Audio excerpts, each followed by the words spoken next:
Rejected Part 2, the She-quel.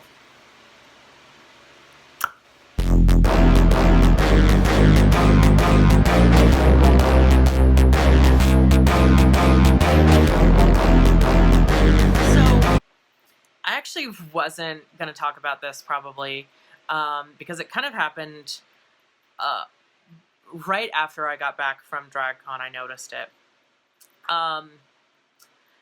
But I got another rejection email from a literary agent. And again, super, super sweet. Again, I'm not going to out what agent I sent to because I think that's very unprofessional. But it's kind of, it's weird because I don't feel as bad about it as I feel like I should. You know, it's upsetting because this is something that I've wanted for so long, and it's frustrating because of that, but also, I'm trying to look at the positive, which is that, this person didn't accept me, but somewhere someone's going to. Someone is going to want to read this. Someone is going to want to, someone's going to want to look at this and, pick it up and send it to publishers and all of that. Like, I know that that's going to happen. That has been my dream for so long. And I have, I had to grow. I thought I was the shit for a long time because everybody told me I was. I mean, I'll be honest, that it's not that I, was so full of myself as much as I'm sure I give that off. I was just very, I was told from a very young age that I was very, very talented.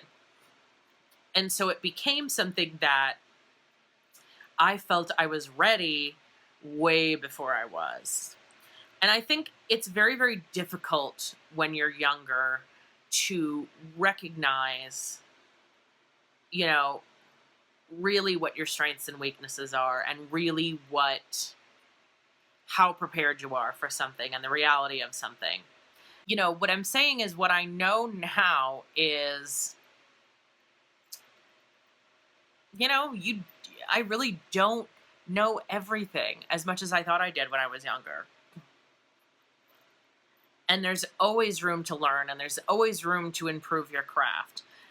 But I do know, too, that I don't gain anything by not trying to put myself out there and continuing to put myself out there. And I will continue to put it in the universe that this is what I want and this is what I need to do with my life, because being a writer is really all I have ever truly cared about as far as any kind of passion. Everybody wants to give you inspirational quotes and inspirational ideas, and everybody wants to say, do what you love what you do, or you can be anything you want when you grow up, and if you just believe and you just work hard enough, everything will come true. Everybody wants to say that, but when push comes to shove, a lot of people don't want to support it, especially if what you want to do is artistic in nature. It's very, very difficult for people to support someone who wants to be a writer or a musician or an actor or a painter, because those careers are notoriously seen as not lucrative. When they're lucrative, they can be very lucrative. But ultimately, the depictions we see the most are the starving artist. And whatever form that takes, those are the depictions we see the most. Those are the depictions that we hear about the most, and that are most often portrayed in pretty much every media since the dawn of time. And so what it means is, people don't take art as something that is considered serious. People don't take art as something that is a lucrative endeavor that should be fostered in everyone. What's the first thing that 45 tried to cut when it came to budgets? The arts. Something that first of all, does not amount to any financial sum that makes any logical sense. It counts for, what, a penny out of people's taxes every year? A penny. A whole penny. And yet, it's the first thing that was cut. Because people don't take the arts seriously. In some ways, we live in the golden age of creativity and art. Because we have more options now to get art out there and to showcase art and kind of be on a somewhat level playing field. We have more of an option to do that now than ever before in history. In a time before YouTube, someone like Todrick Hall wouldn't have been possible. In a time before Instagram, someone like Chad Sell, who is a very, very amazing graphic designer who creates a lot of drag race art, would not have been possible. In a time before YouTube, someone like Cat Black or Graveyard Girl would not have been possible. In a time before, SoundCloud, I wouldn't have been able to produce a podcast as cheaply as I have.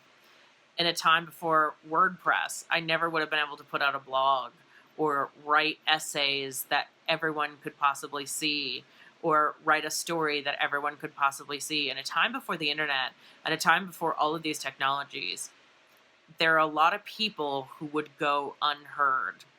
Now, because of algorithms and unfortunate things like that, yeah, there's a lot of people who still go unheard. But they have the opportunity, because of the internet and because of these tools, to be more heard than ever before in our history. And that means something. That's a good thing.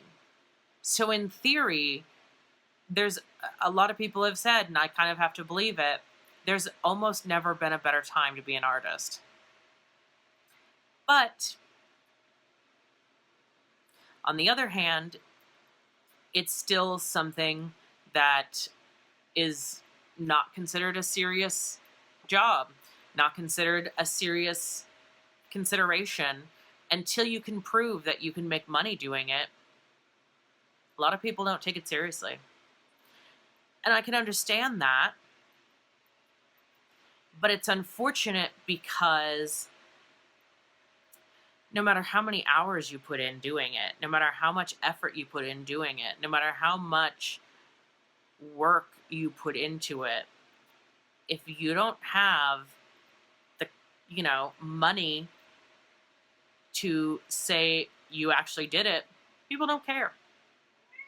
If it doesn't make you money, people don't care.